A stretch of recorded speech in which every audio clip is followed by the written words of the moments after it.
নমস্কার বন্ধুরা, কেমন আছেন সবাই? আশা করি সকলে খুব ভালো আছেন, আমরাও ভালো আছি। তো আজ আমি আপনাদের সঙ্গে আমার একটা স্মৃতি শেয়ার করতে চলেছি।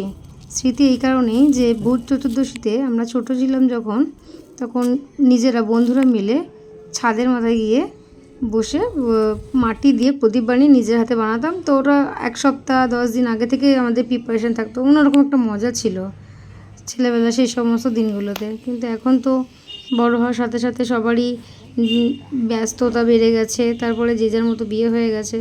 তো এখন আর সেই জিনিসটা আর ফিরে পাওয়া যায় না। তো অনেক দিন ধরেই ভাবছিলাম যে বানাবো করে, তো বানানো হয়ে উঠছিল না।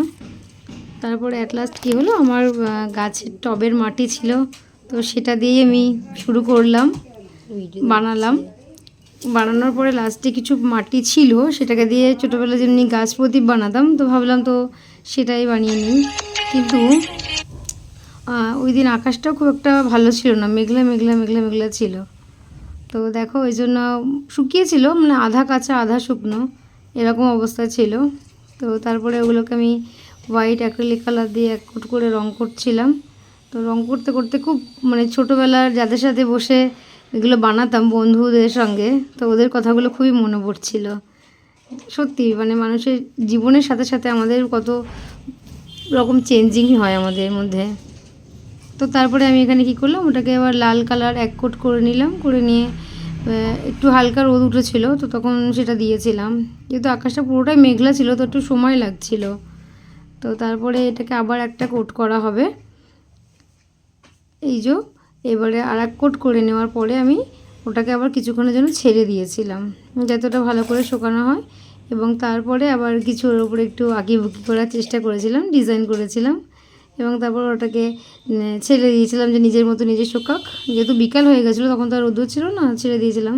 তো সন্ধ্যের টাইমে আবার গিয়ে ওটাকে ভালো করে সুন্দর করে সাজিয়েছিলাম বলতে দেওয়ার পরে তারপরে আবার তেল ঢেলে সুন্দর করে ওটাকে সাজিয়েছিলাম। কেন কি সন্ধ্যের টাইমে ওটা জ্বালাতে হয় আমাদের এখানে। তো তোমরা কখন কে জ্বালাও জানিও, কারণ অনেকে দেখেছি, এই কারণেই বলছি, কারণ অনেকে দেখেছি রাত্রের দিকেও জ্বালাও, যাদের যেটা নিয়ম থাকে।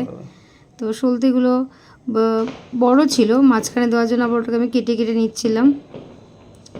তো তারপরে ওটাকে আস্তে আস্তে একটা একটা করে তেল ভরে সুন্দর করে, যেহেতু প্রদীপগুলো সেট হয়ে গেছিলো, তো তেল ঢালতে একটু সমস্যা হচ্ছিলো। আর আমার থালাটা দেখো, পুরো 14টা প্রদীপ একসঙ্গে একদম পুরো মনে হচ্ছে মাপা, কিন্তু না মেপেই আমি করেছি, কিন্তু একদম ঠিকঠাক জায়গা হয়ে গেছে। তো তেলগুলো দেওয়ার পরে আস্তে আস্তে ওগুলো আমি আস্তে আস্তে জ্বালিয়েও নিলাম। তো জ্বালিয়ে নেওয়ার পরে দেখবে এখন ওটাতে খুব সমস্যা হচ্ছিলো তোলার সময়, এত গরম হয়ে গেছিলো বুঝতে পারিনি। আর যেহেতু কাঁচা কাঁচা রঙ ছিল, ভালো শুকায়ও নি, জ্বালানোর সময় খুব সমস্যা হয়েছিল, মানে একটার সঙ্গে একটা লেগে গেছিলো। তো ঠিক আছে, আমার ভিডিওটা কেমন লাগে সবাই জানিও, আর আমাকে সাপোর্ট করো, এবং সবার ভালো থেকো, সুস্থ থেকো, এই কামনা করি। আর কে কোথা থেকে দেখছো সেটাও জানিও, কমেন্ট করো। আর কার কার বাড়িতে নিজের হাতে এরকমভাবে বানাও দীপাবলির প্রদীপ, তারাও আমাকে কমেন্ট করে জানাতে পারো। আর সবাইকে যদিও শুভ দীপাবলি চলে গেছে, তো আগামী বছরের জন্য আবার শুভ দীপাবলি। যেহেতু চলে গেছে, আমার ভিডিওটা পোস্ট করতে অনেকটাই লেট হয়ে গেছে, তো সেই জন্য শুভরাত্রি, সবাই ভালো থাকবেন।